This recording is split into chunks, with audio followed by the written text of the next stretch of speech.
And there are a huge number of well-wishers who are lining the streets of central London to wave to the Queen as she makes her way towards Westminster. There are also crowds of people gathered, perhaps not to protest against the Queen, but certainly against the message that she is going to be delivering on behalf of her government in the Queen's speech, and just protesting generally against this government and Theresa May. Frederick Pleiken is among some of the crowds of people, some of them well-wishers, Fred, some of them also not such a happy message to bring, and they're on Parliament Square with you. Hi, Hannah. Yeah, well, at this point in time, it really seems to us as though pretty much all the people who are here at this point are well-wishers. Fred, thanks very much indeed. And Fred, if the convoy's just going past you, then it will soon be arriving here at the gates of the Sovereign's entrance at the Palace of Westminster. You can see the Queen, Her Majesty, is inside that car.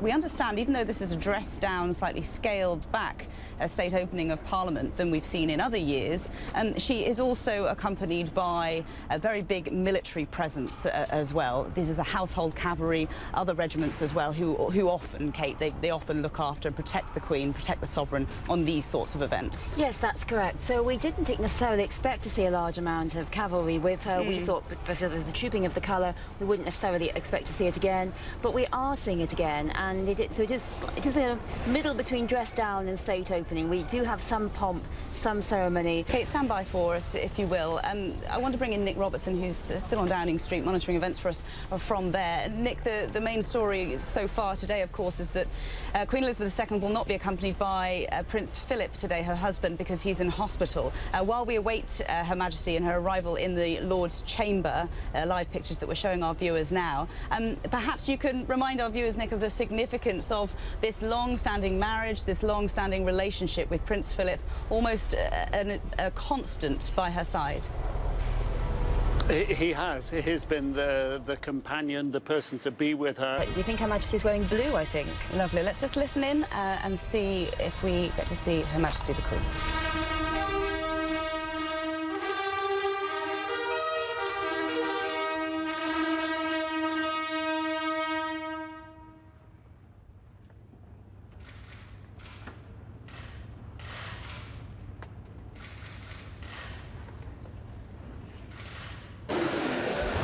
The door!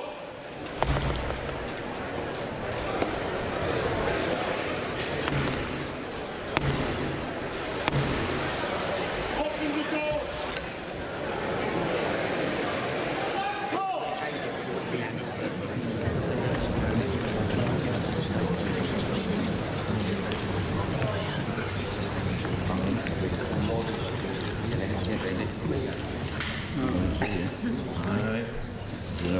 You were right on his butt again, mate. Hello. Let's get shares in Brasso. Mr. Speaker, the Queen commands this honourable House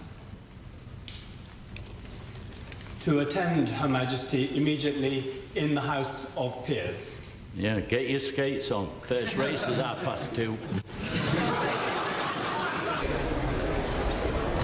OK, so we've just seen Blackrod, the representative of the House of Lords, go to the Commons chamber. The door was slammed in his face, as is tradition, and then those 3 knocks on the doors then fling open. And right now you can see Theresa May, the British Prime Minister, making some small talk there with Jeremy Corbyn, the main opposition leader for the Labour Party, and all of the rest of the members of Parliament behind them, filing out then from the Commons chamber to make their way to the House of Lords, where Her Majesty the Queen is already on the Sovereign's throne, awaiting the rest of the dignitaries and the rest of the parliamentarians before she delivers the Queen's speech. Members of the Cabinet to start off with, leading the way. There are 650 members of Parliament. Some of them will not be attending. Those Republicans amongst the chamber who do not wish to hear from the Queen. But for the most part, most people do show up. We heard, I didn't quite hear the joke, but we did hear Dennis Skinner, the Labour MP, saying, "Get your skates on," apparently.